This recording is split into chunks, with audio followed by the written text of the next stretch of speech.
What if the half-dollar sitting in your change jar right now is quietly carrying a piece of American memory that most people walk past without a second glance? Look closer. That 1991 Kennedy half-dollar isn't just metal. It's a silent witness to a year when the world was shifting, and a president's face still rode in every pocket. Collectors lean in when they see certain dates. They squint at the edges. They ask questions the rest of us never think to ask. Could this coin secretly be valuable? Why does it still pull at people decades later? What hidden story does it actually hold? Let's pull it into the light. The story begins long before 1991. In November 1963, the nation reeled. Within months, the United States Mint rushed a new half-dollar into production bearing the profile of John F. Kennedy. The design was created with almost impossible speed. Gilroy Roberts sculpted the portrait for the obverse. Frank Gasparo designed the reverse.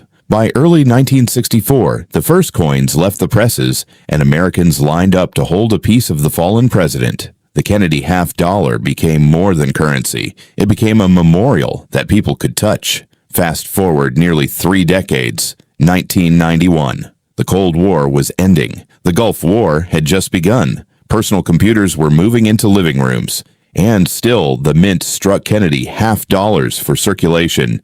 The 1991p from Philadelphia carried a mintage of just under 15 million.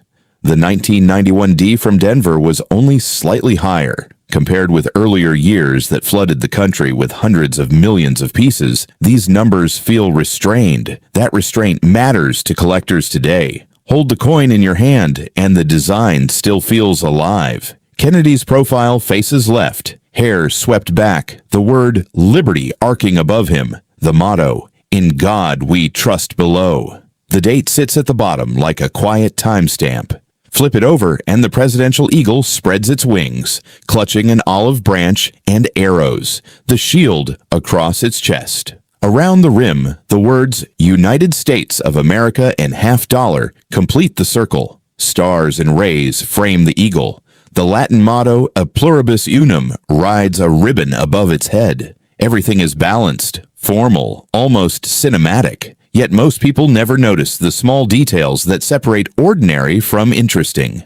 Look at the hair. In higher grades, the individual strands remain sharp. On worn pieces, they melt into a soft blur. Examine the eagle's feathers. On a well-struck coin, each layer stands out. On a tired coin, they flatten. The rims, the lettering, the spaces between the stars. All of them tell a story about how the coin lived its life. These are the hidden details most people ignore. Collectors live for them.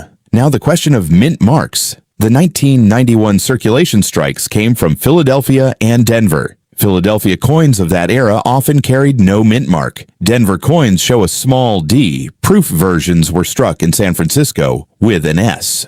The proofs left the mint in special packaging, never meant for ordinary change. Their mirror fields and frosted devices create a completely different visual experience. While millions of business strikes entered commerce, the proofs stayed with collectors from day one. That difference in destiny still shapes value today. Realistic collector value sits in a quiet range. A worn 1991 half-dollar is usually worth its face value or a modest premium. An uncirculated example in average mint state might bring $5 to $20 depending on eye appeal. Reach MS66 or MS67 and the numbers climb. Clean, sharply struck pieces with original luster can sell for well over $100, sometimes several hundred, when population reports show how few survive at those grades. No fantasy prices, no invented errors, just the simple truth that condition separates the common from the desired. That is why grading matters so much.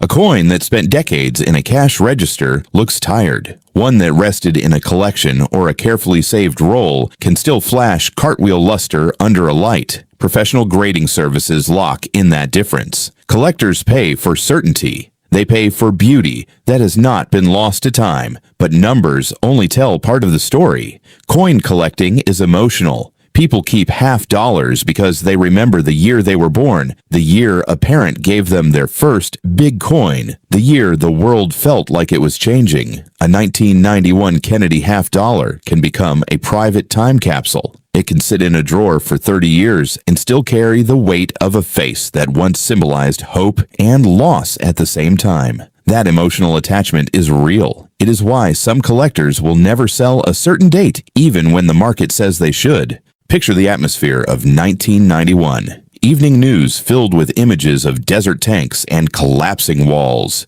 music shifting, technology accelerating, and somewhere in that noise, a mint press struck another Kennedy, half dollar, sending it out into the ordinary flow of American life. Someone used it to buy coffee. Someone else dropped it into a tip jar. Someone, somewhere, noticed the profile and decided to keep it. That quiet decision is how ordinary coins become personal history. What if the real value of this coin was never the metal or the mintage number, but the fact that it survived long enough for someone like you to notice it again? Look at your own coin if you have one. Does the portrait still hold its strength? Are the eagle's wings still defined? Is there any original luster hiding in the protected areas? Condition is everything. Rarity in high grade is everything. And the quiet story the coin carries is everything else. Coin collecting at its best is not about chasing lottery tickets. It is about holding a small piece of metal that once moved through real hands in a real year and asking what it saw.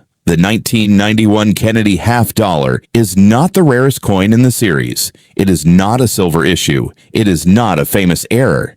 Yet it still rewards attention. It still invites the question every serious collector eventually asks, what else have I been overlooking? If this coin made you look twice, if it made you wonder about the half dollars still sitting in old boxes or forgotten rolls, leave a comment and tell me the year that means the most to you. Was it the year you were born? The year a grandparent pressed a coin into your hand? The year you first realized that money could also be history? And if you want more stories like this, stories that treat every coin as a possible window instead of just another piece of change, hit subscribe. The next forgotten date is already waiting, because the most valuable thing a coin can carry is not always its price. Sometimes it is simply the fact that someone, somewhere, still cares enough to look.